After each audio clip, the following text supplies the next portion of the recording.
పూరా లోకల్. నమస్తే, welcome to పూరా లోకల్. దేశంలో లోక్సభ నియోజకవర్గాల పునర్విభజన చేపట్టాలని కేంద్ర ప్రభుత్వం నిర్ణయించింది. ఈ విషయంలో జనాభా పెరుగుదలతో సంబంధం లేకుండా నిర్ణయం తీసుకునే యోచనలో ఉంది. ఈ మేరకు దేశంలోని అన్ని రాష్ట్రాల్లో సమానంగా 20% చొప్పున లోక్సభ స్థానాలను పెంచాలని భావిస్తోంది.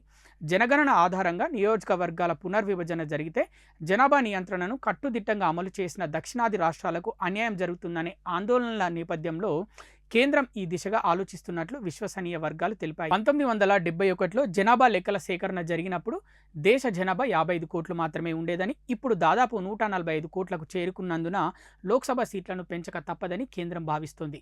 అయితే నియోజకవర్గాల సంఖ్యను స్తంభింపజేయాలని ప్రతిపక్షాలు చేస్తున్న డిమాండ్ను తిరస్కరిస్తూనే దక్షిణాదికి ఇబ్బంది లేకుండా అన్ని రాష్ట్రాలకు సమానంగా నియోజకవర్గాల సంఖ్యను పెంచడం సముచితమైందన్న యోచనలో ఉంది. నిజానికి దక్షిణాదితో పోలిస్తే ఉత్తరాది జనాభా పెరిగిందని చెప్పేందుకు సాక్ష్యాధారాలు ఏమీ లేవని, జనగణన తర్వాతే ఈ విషయంలో స్పష్టత వస్తుందని కేంద్ర ప్రభుత్వ వర్గాలు అంటున్నాయి.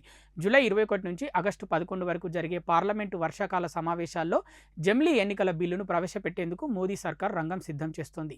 ఇప్పటికే జనాభా లెక్కల సేకరణకు నోటిఫికేషన్ జారీ చేసిన దృష్ట్యా నియోజకవర్గాల పునర్విభజన, మహిళలకు 33% కోటాపై ఈ సమావేశాల్లో స్పష్టతనివ్వాలని భావిస్తోంది.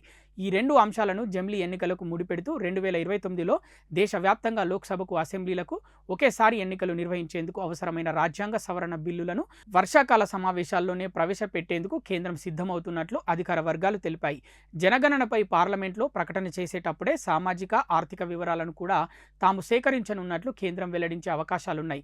కాగా వర్షాకాల పార్లమెంటు సమావేశాల్లోనే ఢిల్లీ హైకోర్టు మాజీ న్యాయమూర్తి జస్టిస్ యశ్వంత్ వర్మపై మహాభియోగ తీర్మానాన్ని కూడా ప్రవేశపెట్టాలని కేంద్రం భావిస్తోంది. దీంతో పాటు ప్రస్తుత ఆదాయ పన్ను చట్టంలోని సంక్లిష్టతలను, లొసుగులను తొలగించి సామాన్యులకు అర్థమయ్యే భాషలో కొత్త బిల్లును కూడా ఈ సమావేశాల్లోనే ప్రవేశపెట్టే అవకాశాలున్నాయని విశ్వసనీయ వర్గాలు పేర్కొన్నాయి. పహల్గామ్లో ఉగ్రవాదుల దాడి తర్వాత పాక్పై ప్రారంభించిన యుద్ధాన్ని కేవలం 4 రోజుల్లోనే ముగించడంతో ఉభయ సభల్లో గందరగోళం సృష్టించేందుకు ప్రతిపక్షాలు సమాయత్తమవుతున్న నేపథ్యంలో వారి దృష్టిని మళ్లించేందుకు కీలకమైన బిల్లులతో ముందుకు రావాలని మోదీ సర్కార్ యోచిస్తున్నట్లు తెలిపాయి.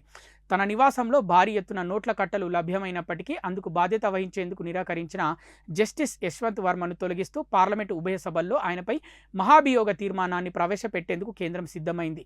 మార్చి 14న జస్టిస్ వర్మ అధికార నివాసంలో అగ్ని ప్రమాదం జరిగినప్పుడు భారీ ఎత్తున నోట్ల కట్టలు లభ్యం కావడానికి ఆయన అనైతిక చర్యలే కారణమని సుప్రీంకోర్టు నియమించిన కమిటీ తన 64 పేజీల నివేదికలో వెల్లడించిన విషయం తెలిసిందే. ఈ నివేదికను సుప్రీంకోర్టు అప్పటి ప్రధాన న్యాయమూర్తి జస్టిస్ సంజీవ్ ఖన్నా మే 4న రాష్ట్రపతి ద్రౌపది ముర్ముకు ప్రధాని మోదీకి సమర్పించారు. రానున్న పార్లమెంటు సమావేశాల్లో సరళీకృత ఆదాయ పన్ను బిల్లును కూడా ప్రభుత్వం ప్రవేశపెట్టనున్నట్లు అధికార వర్గాలు తెలిపాయి.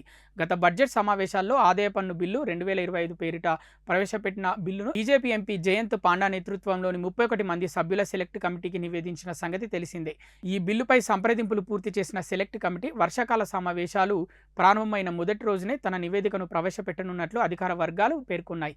1961 నాటి ఆదాయ పన్ను చట్టం స్థానంలో ప్రవేశపెడుతున్న కొత్త బిల్లులో అనేక కాలం చెల్లిన అంశాలను తొలగించి అందరికీ అర్థమయ్యే భాషలో స్పష్టతనిచ్చే అంశాలను చేర్చనున్నట్లు తెలిపాయి.